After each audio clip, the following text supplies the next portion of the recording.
और इधर तूफान के बाद प्रधानमंत्री नरेंद्र मोदी ने मुख्यमंत्री भूपेंद्र पटेल के साथ जान माल की सुरक्षा पर चर्चा की।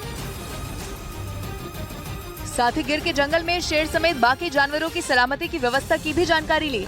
प्रधानमंत्री नरेंद्र मोदी ने गिर वन में शेरों सहित जंगली जानवरों की सुरक्षा के बारे में भी चिंता जाहिर की है। मुख्यमंत्री भूपेंद्र पटेल ने ट्वीट कर इसकी जानकारी दी। प्रधानमंत्री नरेंद्र मोदी अमेरिका के दौरे पर हैं। उन्होंने अमेरिका रवाना होने से पहले भी सीएम से बात की थी। वहीं तूफानी हवाओं के चलते गुजरात में आज भी सभी स्कूलों को बंद रखने के आदेश जारी किए गए।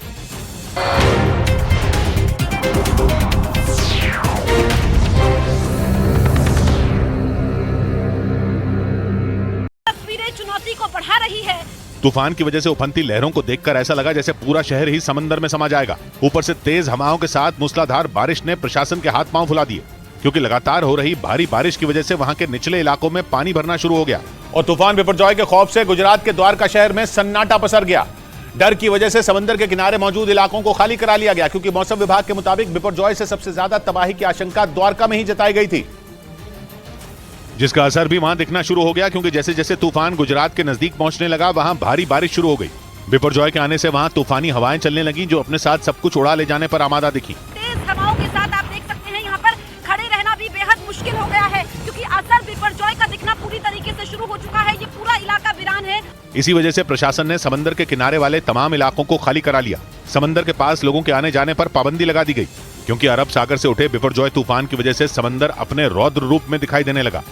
क्योंकि बिपरजॉय के टकराने से पहले ही गुजरात के द्वारका में तबाही मचनी शुरू हो गई, क्योंकि तूफान के नजदीक पहुंचने के साथ ही वहां तेज हवाओं के साथ हो रही मूसलाधार बारिश ने पूरे शहर को झकझोर कर रख दिया।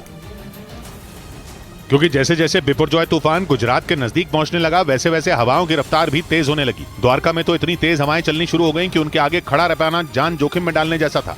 ऊपर से लगातार हो रही तूफानी बारिश ने शहर की तस्वीर ही बदल कर रख दी। तबाही होनी शुरू हो चुकी है। ये तस्वीरें आप देख लीजिए, क्योंकि यहाँ पर हवाओं की रफ्तार काफी ज्यादा है और अपने आप को संभालना बेहद मुश्किल हो रहा है। द्वारका से जो तस्वीरें सामने आई उन्हें देखकर लोगों के रोंगटे खड़े हो गए, क्योंकि तूफान के पहुंचने से पहले ही हवाओं ने वहां तांडव मचाना शुरू कर दिया। लोहे के गेट हैं, ग्रिल्स हैं, ये टूट चुकी है पूरी तरीके से। यहाँ पर आप देखेंगे ये पेड़ किसी भी वक्त गिर सकता है। मतलब चक्रवाती तूफान के दस्तक देने से पहले ही द्वारका शहर में तबाही मचनी शुरू हो गई। हालांकि प्रशासन ने किसी भी तरह के हालात से निपटने के लिए वहां एनडीआरएफ और एसडीआरएफ की टीमें तैनात कर दी। लेकिन वह हालात इतने खतरनाक थे कि गुजरात के द्वारका में चक्रवाती तूफान बिपरजॉय की वजह से एक भारी भरकम पेड़ जड़ से उखड़ गया।